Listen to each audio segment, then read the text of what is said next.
Hi, മിശിഹായിൽ ഏറ്റവും സ്നേഹം നിറഞ്ഞ മാതാപിതാക്കന്മാരെ, സഹോദരങ്ങളെ, ഒരു പ്രഭാതവും കൂടി നമുക്ക് ദൈവം തന്നു. അതിലുപരിയായി ഒരു ക്രിസ്മസ് കാലത്തിലൂടെ നമ്മൾ കിടക്കുകയാണ്. ഇന്ന് 25 നോയമ്പിൻ്റെ സ്റ്റാർട്ടിംഗ് ആണ്. എല്ലാവിധ ആശംസകളും പ്രാർത്ഥനകളും, വരുന്ന ക്രിസ്മസിൻ്റെ പ്രാർത്ഥനകളും, അതിനുശേഷം വരുന്ന ന്യൂ ഇയറിൻ്റെ എല്ലാവിധ ആശംസകളും നേരുന്നു.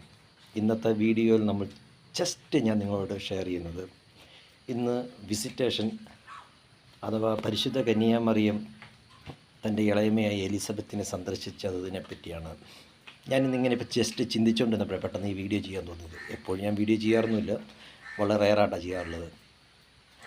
പരിശുദ്ധാത്മാവിനാൽ പരിശുദ്ധ കന്യാമറിയം ഗർഭം ധരിച്ച സമയത്ത് മാതാവിനോട് ഗബ്രിയേൽ ദൂതൻ അരുളി ചെയ്ത കാര്യം, വന്ധ്യയായ നിൻ്റെ ചാർച്ചക്കാരി എലിസബത്തിന് ഇത് 5-ാം മാസമാണ്. അപ്പോൾ നോക്കിക്കേ, ദൈവത്തിന് അസാധ്യം അതൊന്നുമില്ല.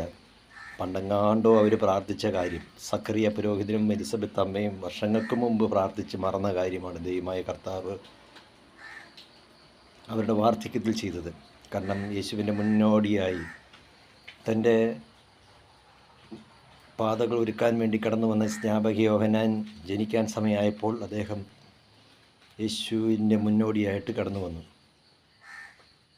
വെറും 6 മാസത്തെ വ്യത്യാസമേ ഉള്ളൂ യേശുവും സ്നാപക യോഹന്നാനും തമ്മിൽ. അങ്ങനെ ഒരു ക്രിസ്മസ് കാലത്തോട് നമ്മൾ കിടക്കുന്നു. ഇന്ന് നമ്മൾ മാതാവിൻ്റെ എലിസബത്തിന് വിസിറ്റേഷൻ ഡേ ആണ് ആഘോഷിക്കുന്നത്. ദൈവം എല്ലാവർക്കും നന്മ വരുത്തട്ടെ എന്ന് ഞാനും പ്രാർത്ഥിക്കുന്നു, ആശംസിക്കുന്നു. അതിലുപരിയായി പരിശുദ്ധ അമ്മയെപ്പോലെ ദൈവത്തിൽ ട്രസ്റ്റ് ചെയ്ത്, കാരണം നമ്മുടെ ലൈഫിൽ നമുക്കൊന്നും ചെയ്യാൻ പറ്റിയില്ല, എന്തെങ്കിലുമൊക്കെ ചെയ്യാൻ കുറച്ച് നാളത്തേക്ക്. അവസാനം ഞാനിന്നൊരു വീഡിയോയിൽ കണ്ടതുപോലെ, നമ്മളുടെ തേഞ്ഞരഞ്ഞ ചെരുപ്പ് നമ്മുടെ മുഖത്ത് നോക്കി പറയുന്നത് എന്താ? നിങ്ങളുടെ ലൈഫാണ്, you are spoiled your life. നീ നിൻ്റെ ജീവൻ തീർത്തു. നമ്മുടെ ലൈഫ് നമ്മൾ തീരുക. കാരണം മരണം എന്ന സത്യത്തെ നമുക്കൊരിക്കലും മറച്ചു വയ്ക്കാൻ പറ്റിയില്ല. പരിശുദ്ധ അമ്മ പൂർണ്ണമായി ദൈവത്തിൽ ട്രസ്റ്റ് ചെയ്തു, വിശ്വസിച്ചു. എലിസബത്ത് അമ്മയുടെ അടുത്തോട്ട് പരിശുദ്ധ കന്യാമാതാവ് കടന്നു ചെന്നപ്പോൾ പരിശുദ്ധ അമ്മയിൽ ഉണ്ടായിരുന്ന പരിശുദ്ധാത്മാവ് പരിശുദ്ധ എലിസബത്ത് അമ്മയിൽ നിറഞ്ഞു. എലിസബത്ത് അമ്മയുടെ വയറ്റിൽ കിടന്ന കുഞ്ഞ് സ്നാപക ഞാൻ കുതിച്ചു ചാടിയായിട്ട് ബൈബിൾ വായിക്കുന്നുണ്ട്. ഒരു പരിശുദ്ധാത്മാവ് നിറഞ്ഞൊരു വ്യക്തിയെ കാണുമ്പോൾ നമ്മളിലും നിറയണമെന്നാണ് അതിൻ്റെ നമ്മൾ മനസ്സിലാക്കണം. എപ്പോഴും പ്രാർത്ഥിച്ചെന്നും പറഞ്ഞോ അല്ലെങ്കിൽ എപ്പോഴും ആരാധന പങ്കെടുത്തും പറഞ്ഞോ എന്നല്ല. ആദ്യം നമ്മൾ ദൈവവുമായിട്ടുള്ളൊരു കോണ്ടാക്റ്റ്, ദൈവത്തിൽ നമ്മൾ ട്രസ്റ്റ് ചെയ്യുക.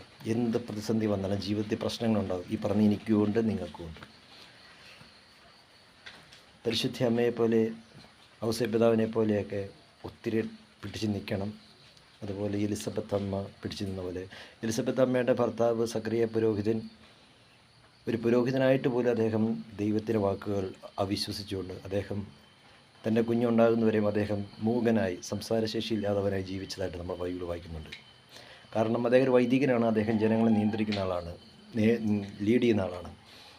എന്ന് വെച്ച് കഴിഞ്ഞാൽ പഴയ നിയമത്തിൽ തന്നെ 100-ാം വയസ്സിൽ അബ്രാഹത്തിനും 90-ാം വയസ്സിൽ സാറായ്ക്കും ഇസഹാക്കിനും ദൈവമായ കർത്താവ് കൊടുത്തിട്ടുണ്ടെങ്കിൽ പിന്നെ ഇവർക്ക് കിട്ടാൻ തന്നെ ബുദ്ധിമുട്ട്. അദ്ദേഹം അത് ചിന്തിച്ചില്ല. അതുകൊണ്ട് ദൈവമായ കർത്താവ് ഒരു പണിഷ്മെൻറ്റ് കൊടുത്തു. പക്ഷേ പരിശുദ്ധ കന്യാമറി ഹൗ ക്യാൻ ഇതെങ്ങനെ സംഭവിക്കും, ഇതെങ്ങനെ എന്ന് ചോദിക്കുന്ന ചോദ്യമുണ്ട്. ആ ചോദ്യത്തിന് മാതാവിന് പണിഷ്മെൻറ്റ് ചെയ്യുന്നില്ല. ഐ ഡോണ്ട് നോ മാൻ, ഞാൻ മനുഷ്യനെ അറിയുന്നില്ല, പുരുഷനെ അറിയുന്നില്ല എന്ന് പറയുന്നുണ്ട്. പക്ഷേ പരിശുദ്ധാത്മാവ് നിൻ്റെ മേൽ വരും, നീ അത്യുന്നത ശക്തി നിന്നിൽ വസിക്കും എന്ന് പറഞ്ഞ പരിശുദ്ധ അമ്മയെ ഏറ്റെടുത്തു.